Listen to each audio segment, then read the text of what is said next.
Good evening, my name is Aurélien Laurent and with my colleague Miss Urbanova we'll host this eighth of finals match, which is the last match of the eighth of finals from the Corax Foundation for the Hague Inter-University Law Debate Tournament. So I give the floor to my colleague for hosting the match. Thank you very much, Professor Laurent, and indeed, good day, everyone. Good afternoon to The Hague, good midday to London, Ontario. Welcome to the students again.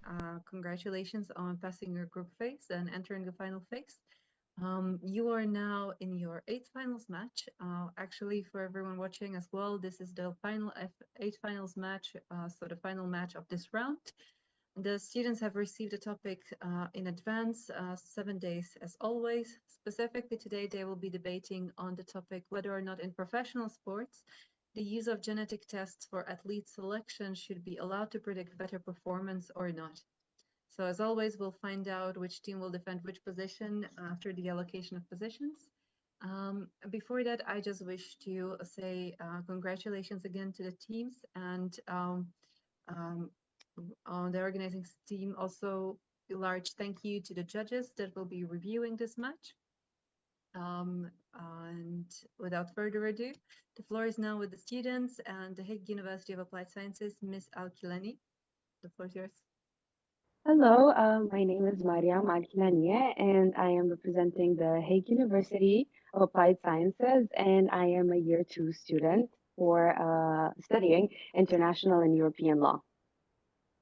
Thank you and welcome again. Thank From you. University of Western Ontario, Mr. Swirsky.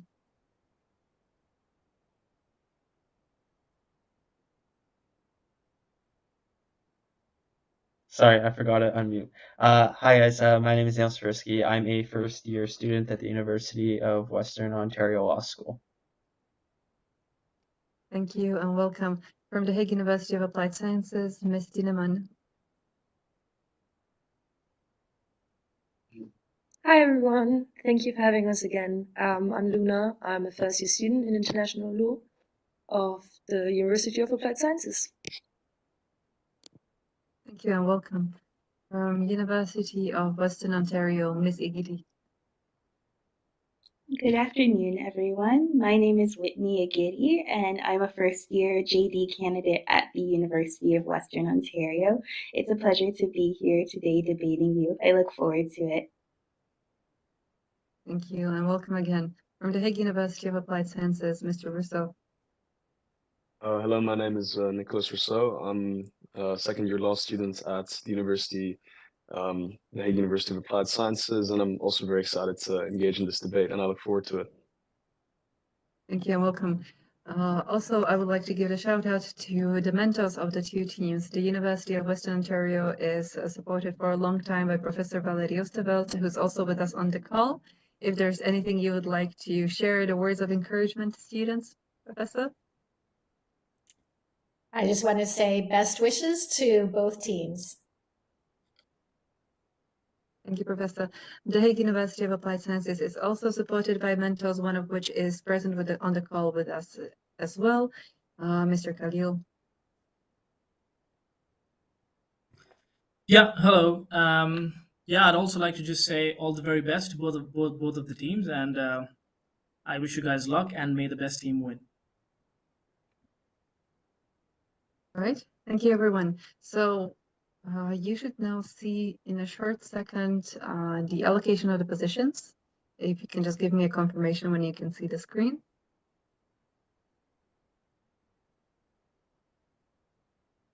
By Yes, audio. we can see it. We can see it, yeah. All right, as always, 4 possibilities, 2 possibilities for each team. And we will know which side will be defended by which team in a second. All right, so for today's match, it will be the University of Western Ontario that will be arguing in favor of the statement, and thus arguing that in professional sports, the use of genetic tests for athlete selection should be allowed to predict better performance. Whereas it will be the Hague University of Applied Sciences arguing against the motion. You will now have, as always, 5 minutes to finalize your preparation. Feel free to close your cameras, and after the 5 minutes is up, it will be the team in favor that starts.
Thank you, everyone. Your time for final preparation is now over. We'll be starting the debate in a short second.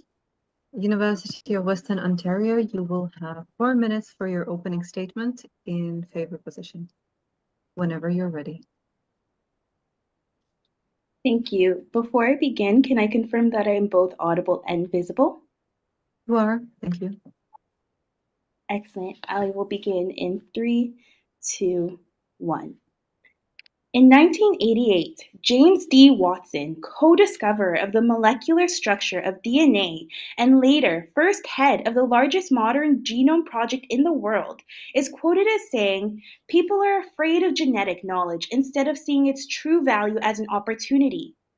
Mr. Watson's visionary spirit came to fruition decades later in a world that is now capitalized on the benefits of genetic testing. As it relates to sports, the benefits for athletic performance derive specifically from being able to identify underlying illnesses, optimize player nutrition, and treat injuries, amongst other things. For instance, as early as 2001, the Medical Commission of the International Olympic Committee endorsed the use of modern genetic detection methods such as antigen detection. It is evident, therefore, that genetic testing has a plethora of benefits for the athlete specifically, as well as residual benefits for those who enjoy sports, which we'll also argue today.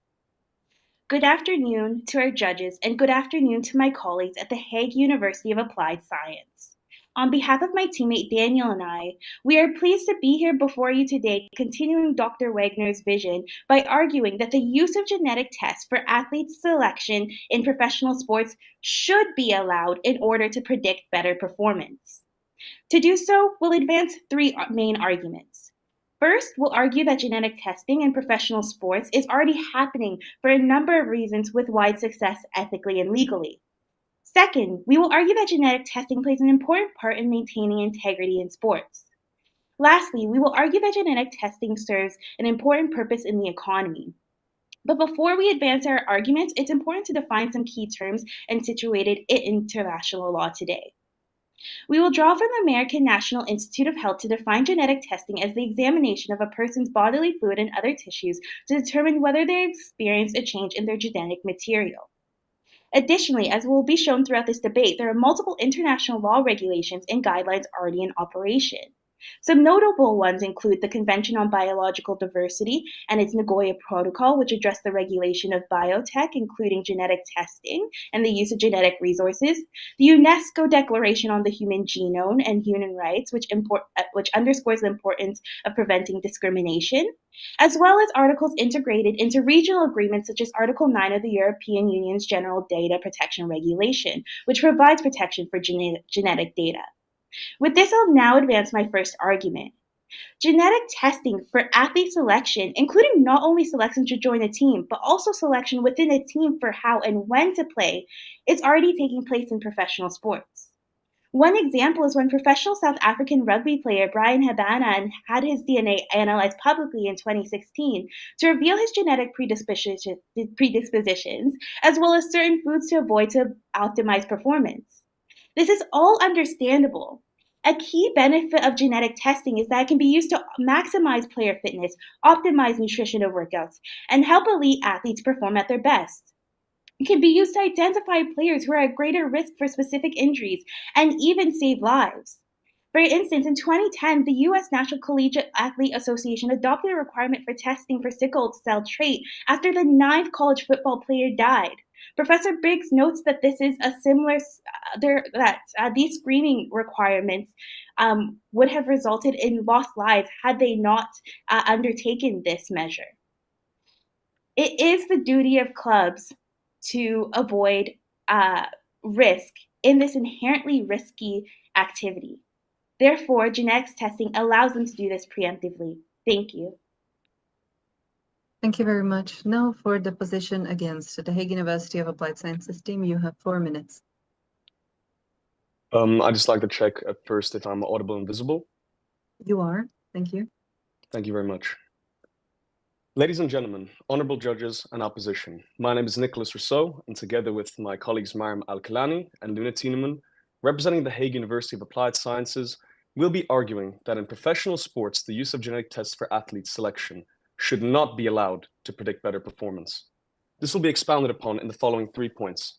Firstly, the privacy and data protection issues rising from this. Secondly, the potential for discrimination and exclusion. And thirdly, the stifling of sports integrity.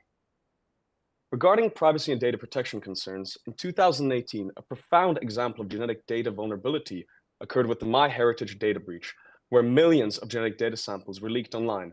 If similar leaks were to arise from genetic tests used in athlete selection processes, particularly for emerging talents seeking professional opportunities, the ramifications could be severe, jeopardizing their careers and undermining the integrity of the selection process. Within Europe, Article 9 of the GDPR explicitly safeguards personal, genetic, biometric, and health data. In Canada, the PIPEDA includes robust privacy protections enshrined in federal and provincial laws. Undermining such acts allows for the unfair and illegitimate processing of such data. In the United States, additionally, the JINA prohibits employers from using genetic information in recruitment, retention, and privileges. Athletes undoubtedly count as employees, as evidenced in the Boston ruling and ILO decisions. Keeping such genetic information away from the eyes of would-be employers protects the privacy of athletes enshrined in Article 8 of the European Convention on Human Rights and Article 14 of the Universal Declaration of Human Rights.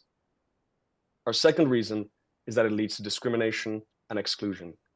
I would like to draw the judge's attention to not so distant history, where eugenics and selection based upon one's genes were practiced with appalling outcomes.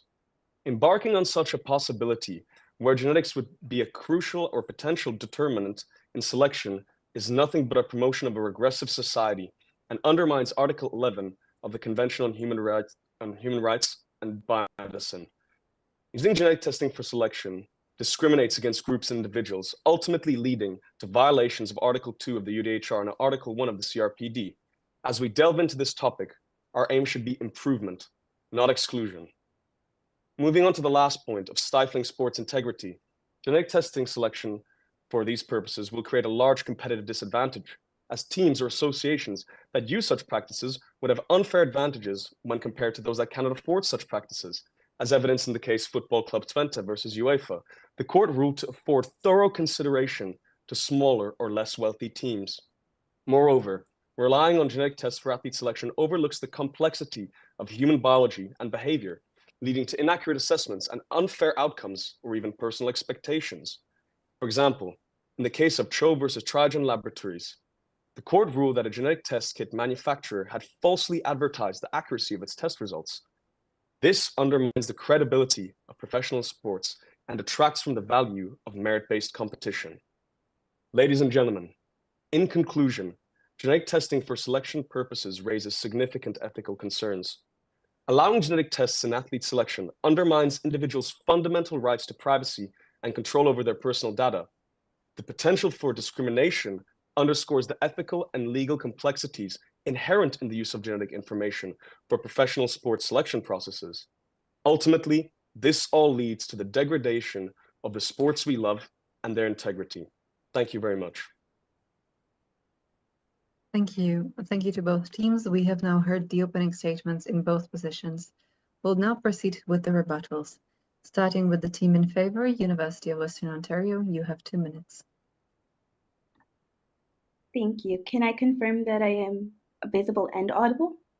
You are. Thank you. Excellent. I would like to thank our friends for their argument related to the fact that genetic testing has the potential to be discriminatory. We would like to agree and both disagree. We disagree that it is inherently discriminatory, but we argue it is for this reason that it must fall in line with current human rights standards. And as I've stated in the opening, it does. See the Athletics Association policy on sickle cell testing.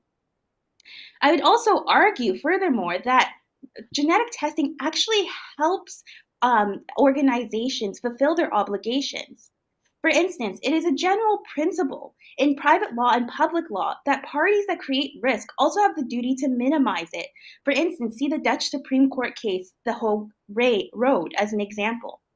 Where the technology is available, therefore, organizations have the duty to use it to preemptively mitigate the risk for athletes in these risk-enduring sports. This leads me to another benefit of genetic testing in sports. Genetic testing is an important means to avoid fraud in professional sport. For example, the Major Baseball League, MLB, relies on genetic testing to determine the age of elite players the leagues wish to sign. This was instituted after numerous instances of age fraud, such as in 1999, when the MLB lost $50,000 for signing an underage player and was forced to suspend operations of the team's Dominican Republic training camp for a year. The MLB, amongst many organizations, now defends the testing by saying it was consensual and that was an important means to protect its teams, and more broadly, an essential to the sports.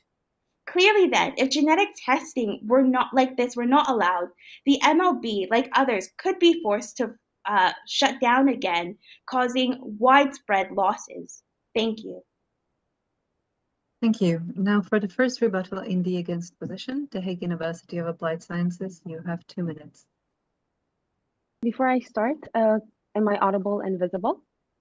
You are. Thank you. Thank you. Thank you, your opposition.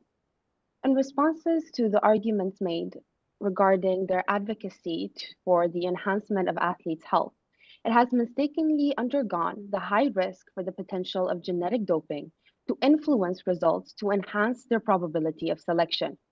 Against such notion, there is medical professional Mehmet Unal stating that new research in genetics and genomics will be used not only to diagnose and treat disease, but also to attempt to enhance human performance. With progress in gene technology, many other genes with this potential will be discovered. As a result, to protect the health of athletes and to ensure equal competitive conditions, the International Olympic Committee, WADA, and international sports federations have accepted performance-enhancing substances and methods as being doping and have forbidden them. Secondly, we cannot undermine that it can create pressure to live up to unachievable expectation. It can breed anxiety and despair, casting a shadow over their pursuit of excellence. Branded as champions from the outset, they are shackled by the looming specter of failure, opening a door to exploitation. This can lead to athletes practicing genetic doping to manipulate their genes to be selected for that team or that sport competition. So how are athletes' health taken into consideration when only the potential risk of genetic doping is so detrimental, let alone the privacy issues and data protection that comes along with it? As we have seen in incidents like MyHeritage, the breach possesses a significant risk to athletes' privacy and career. Ultimately, the severity of the potential risk outweigh the benefits of this approach. So why should we advocate for such an allowance? Thank you. Thank you. This marks the end of the first round of rebuttals. For the second rebuttal, team in favor, University of Western Ontario, you have 2 minutes. I'm doing discrimination and competitive advantage. Am I visible? You are also audible. Awesome. Thank you. All right. I'm going to be starting in 3, 2. I want to thank my opponents for their argument. However, I respectfully disagree. My friends at the Hague University of Applied Sciences have argued that doping is forbidden and this is a form of the type of genetic mutations that are likely to occur. However, we argue that this is not the case, as doping is something that is already banned, as they mention themselves, by the Olympic committees and most competitions based on their own legal frameworks. To that extent, the way that this data is likely to be used is in ways as my friend has characterized, my partner, as in the diets that individuals choose to use, or for example, the different kinds of physical activities and the weak points they have to identify to improve. For these reasons, we think it won't manifest in the ways that they suggest. This now brings me to my argument. Genetic testing for performance is in line with international law. According to the Universal Declaration on Human Genomes and Human Rights, there is no absolute ban on genetic tests. Rather, there are stipulations and recommended precautions given the unique nature of the data obtained. Article 5 notes that prior, free, and informed consent of the person concerned shall be obtained before genetic testing. Most countries have a governing body for genetic testing of such humans, such as the National Institute of Health in the United States or the Australian Research Council in Australia. Australia's national statement on genetic testing includes guidance on the consent process for people in dependent or unequal relationships, such as might be categorized by employers and employees like coaches and sports teams and an athlete. Given that there are national regulatory bodies and legislation on matter, there are feasible ways to follow international law guidance, which is why the practice should be allowed. We do not have to defend this practice at its worst. We are here to say we should be allowed to do this, not that we should be doing this in all the bad situations as was characterized by our friends. Thank you. Thank you. Now for the second rebuttal in the against position, the Hague University of Applied Sciences, you have 2 minutes. Thank you. Before I start, am I audible and visible? You are. Thank you. Yes, thank you. I would kindly like to address the arguments made by the opposing team, namely regarding to the potential to the discriminatory outcomes of such an implementation, which they said as well that they agreed to. Dear judges, I would like to recenter the conversation to that reality is athletes, particularly elite athletes, are undeniably a part of the workforce. Therefore, it is imperative that athletes are afforded the same safeguards as any other worker in the realm of genetic testing to uphold their rights and ensure fair treatment, specifically their right to be free from discrimination based on genetic factors. Now, the opposition has mentioned the potential benefits that such an allowance can offer, but what about what it can do when it's taken into consideration specifically for the selection of athletes? Isn't that in itself discriminatory to begin with? Secondly, I would also like to bring attention to the transparency, to the lack of transparency and the implication of sports integrity that such an implementation can bring. Genetic testing is not a foolproof predictor of athletic success, which creates a high probability of excluding athletes for potential risks that may never materialize. I want to also bring back the conversation, even while the opposing arguments do merit thorough consideration. To reach the right conclusion, we must remind ourselves how such allowance is more detrimental than beneficial. Privacy violations, discrimination, and the integrity concerns outweigh speculative advantages. Additionally, current legal frameworks go against it. For example, Austria. Let us remember that the essence of sport lies not in the strands of DNA, but in the resilience of the human spirit, striving against all odds to achieve the impossible. So, are we now saying that athletes are not born, instead made? Thank you. Thank you. We have now heard the rebuttals. It's now to enter the conclusions. Starting with the team in favor, University of Western Ontario, you have 2 minutes.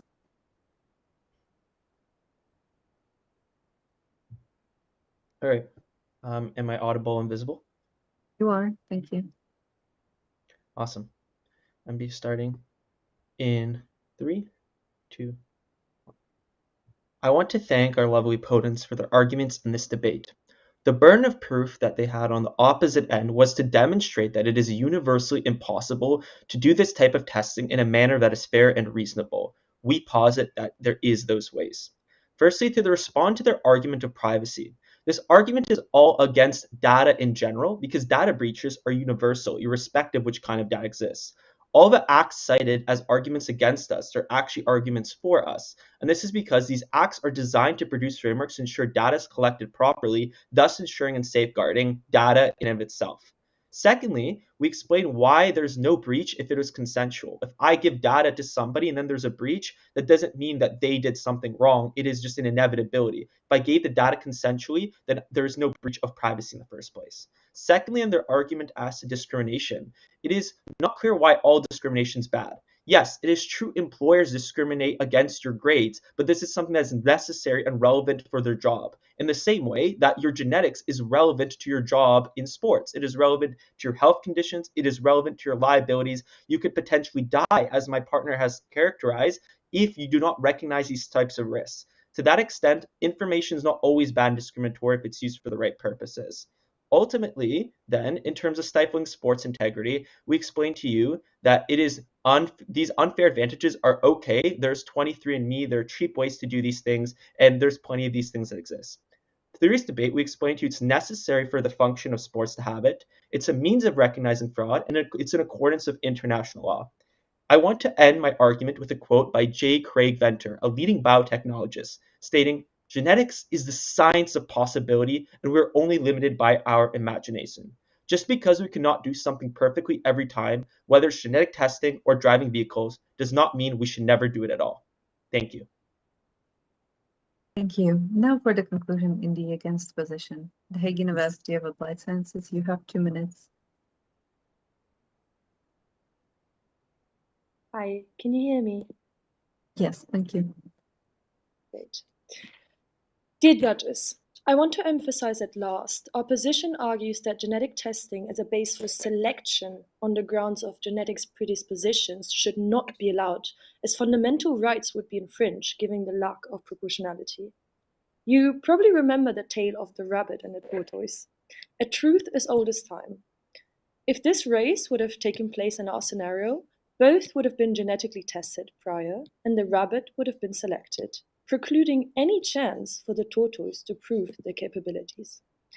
So going back, what would sports look like if selection to predict better performance was based on genetic testing? Considering genetic testing for this purpose lacks scientific credibility, given the limited understanding of correlations between genetics and athletic performance. It would invalidate the effort put into practicing, fostering an environment of genetic elitism.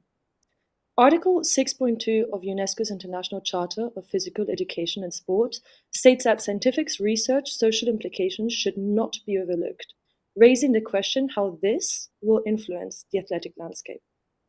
Selection based on genetic testing would endanger principles of equality and fairness. Sports would then become more about predispositions and less about practice, more about predictions and less about potential. Eventually, it will revolve around who you are rather than what you can do, endorsing a culture of privilege and passivity. Appreciating the passion and perseverance someone shows, regardless of the outcome, is a question of dignity, which is also emphasized in the preamble of the Oviedo Convention. So exactly this selection process poses a threat to all our dignity. Keeping sports accessible for everyone, guaranteeing the same chances based on one's merits, and acknowledging an athlete's dedication is arguably the truest form of sport there is. Remember, hard work beats talent when talent doesn't work hard. Thank you very much. Thank you very much. Thank you to both teams. Congratulations on completing your match. You can now relax. You are no longer graded after this part. I would just like to ask everyone to turn on your cameras. We'll do traditional round of feedback after the match. It is your first match of the final phase, one of the final matches for the rest of the competition. Actually, after this match, there's only 8 debates left all in all of the competition before we conclude for the year. But without further ado on what's coming up after this round for now, I would just like to give the floor to perhaps Ms. Alkilanie to reflect perhaps on how did you prepare for the debate? Did your team have a different approach now in 8 finals than you had in group phase perhaps? Hello, I would first like to congratulate everybody for their amazing performance today. It was an amazing debate match, and I'm really impressed with all of our performance. In regards to how I kind of tackled this issue compared to our previous debate matches, I think that me and my team, we decided to just tackle it as fast as possible. And we were more prepared in time, I would say, than we used to be with the previous matches. So just having everything ready, having everything rehearsed days before the match, I think that's what was really different in our approach, I would say. Thank you for sharing. Ms. Igiti, how was it for your team? How did you find the debate, and what was it like in the preparation? First and foremost, thank you so much for such an interesting debate. It was genuinely a pleasure to be discussing this topic with all three of you. In terms of our preparation, I do have to say we had a very small yet mighty team. We similarly front-loaded lots of the research, divided and conquered. This was an interesting topic because, as I'm sure everyone knows, there's not a universal definition for genetic testing in general. So you had to be very creative with your arguments, and that required a lot of understanding of the material as well. So again, similarly, we did a lot of research, but I would say this required a bit more nuance in how we had to go about finding that research. Thank you for sharing.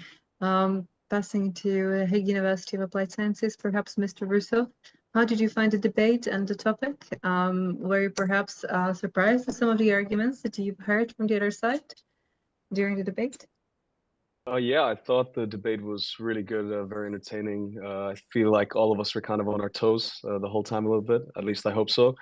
And yeah, I thought it was a very interesting topic. I spent a lot of days here in The Hague in the Peace Palace Library looking into a lot of different things. But yeah, with the arguments presented by the opposition, there were a lot of stuff that we had looked into as well. We took a bit of a different approach for our in favor position, so it was good to see that it was a bit different as well, that it wasn't completely similar.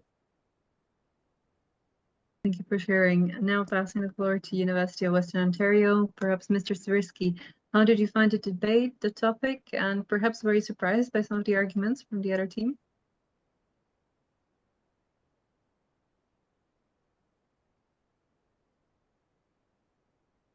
I think Daniel's connection might be off again, so I'm happy to answer. Yeah, the debate topic was really, really interesting. Again, a big, massive shout out to our coach, Professor Oosterveld, and our other teammate, Tom. Daniel and I are actually first year students, so there's a blanket ban against us participating during our exam period. And so we had the privilege of receiving the filtered research that our other teammates had so diligently cultivated. And so it was very interesting reading about it. I know we had another debate topic related to sports, but this was quite different in its content. So yeah, I'd say overall it was a good match. We enjoyed the topic. Lovely, thank you for sharing again. On that note, Ms. Tinneman, how did you find the debate, the topic, and perhaps how was it debating all over in this edition? Well, first of all, we want to thank our coach as well. We wouldn't be here if he wouldn't be spending his free time with us. So yeah, I mean, if I'm being honest, I did not like the topic. Sports law is not really my thing, but I was by the end of it quite surprised of how deep we got into the topic, how much opinion one can like create after a week. So that was fun. And me personally, I was quite excited to go into a debate with native speakers. I think that was quite a difference to some other debates we've had. But yeah, I am most pleased on how it ended. Thank you for sharing. And I see we have Mr. Swirsky back with us on the call. So if I can pass the floor to you with a question, how did you find the debate, the topic, and perhaps how was it debating in the competition so far? Yeah, I thought that it was definitely an interesting topic. I think that there's a lot of depth to it, and that there's a lot of different ways to describe all these different terms that we had. So I think it was complex. Yeah, so yeah, in general, I enjoyed it. I've enjoyed a lot of the topics. We got a lot of privacy and sports topics, actually. So I think I would have wanted to debate a little bit of other kinds of topics in other fields. But ultimately, I think that I got to learn a lot, which is great. We'll allocate to your team a lot of similar areas topics so over time. So perhaps that might be a topic to write research on in the future, or maybe could be something you can utilize your skills and knowledge in your career. Also, seeing as we have two mentors, one from each team with us on the call, perhaps if I can give the floor to Mr. Khalil of the Hague University of Applied Sciences team.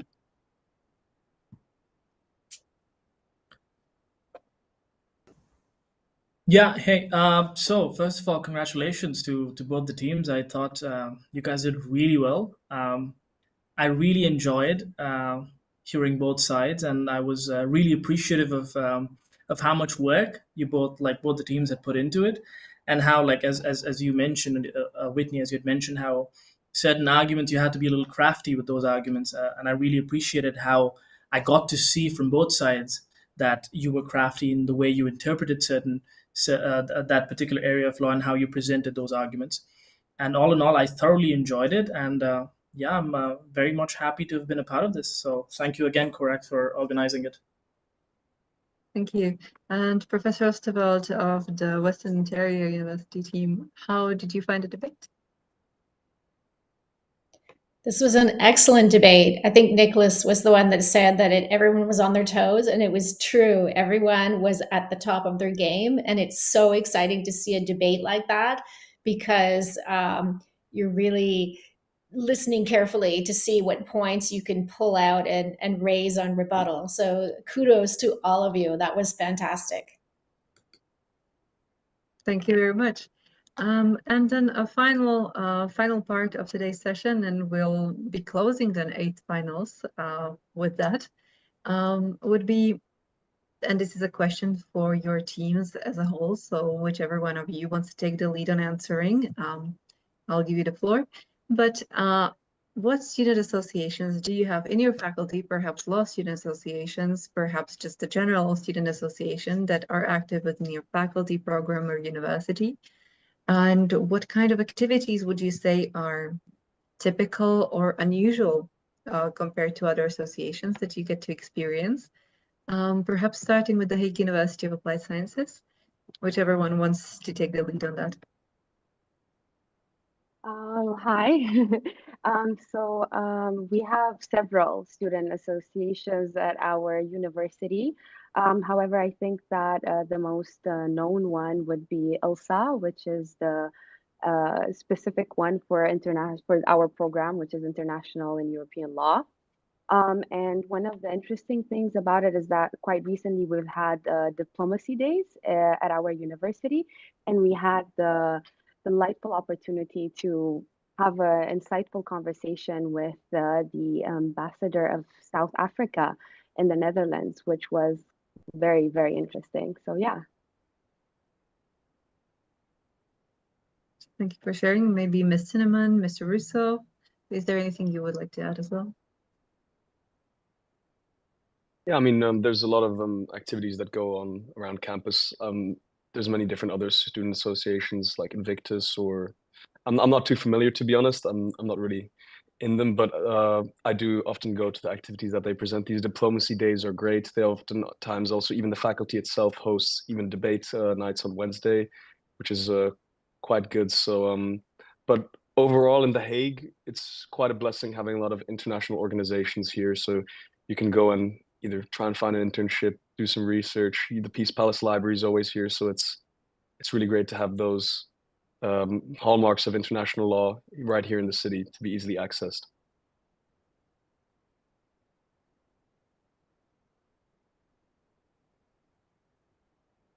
All right. Well, then the same question to the team of the University of Western Ontario. What are the student associations and activities that you would like to introduce to the other team?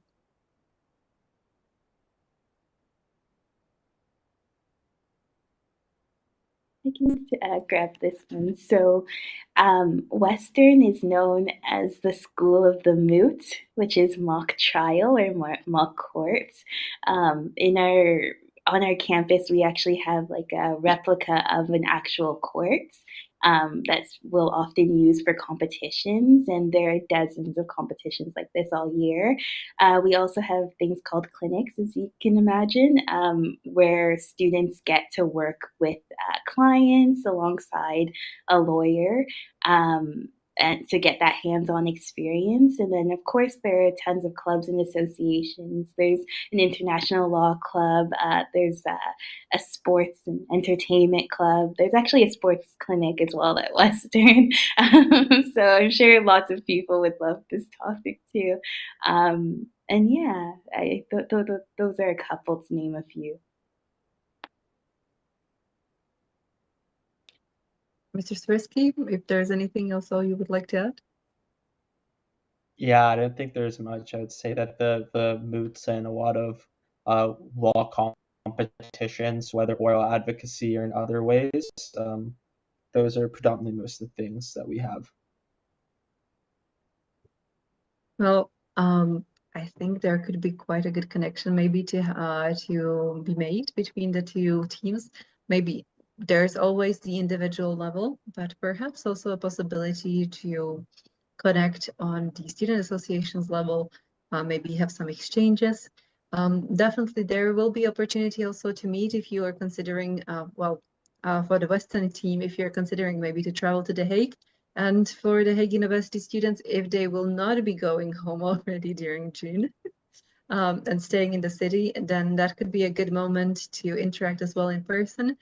So the week of the 19th of June is when we have the finals for this competition and also for concours, which is the French sibling of the competition. So there are some activities that are to be planned and are always held during this week. If you're considering to travel, do let us know. Send us an email. We'll give you a discount code for Air France or KLM Transit if that's something that you might be looking into. And on that note, the only thing I can do again is really congratulations to the two teams. Big thank you to your mentors, and even bigger thank you to my colleague who has basically made this possible as well, and also to the 3 judges that will be reviewing the match. Maybe perhaps are already now watching it on YouTube Live. Well, thank you everyone. Congratulations once more, and I wish you all the best for the week ahead. Thank you so you. much. Have a Goodbye. good day. Thank you. Bye. Thank you.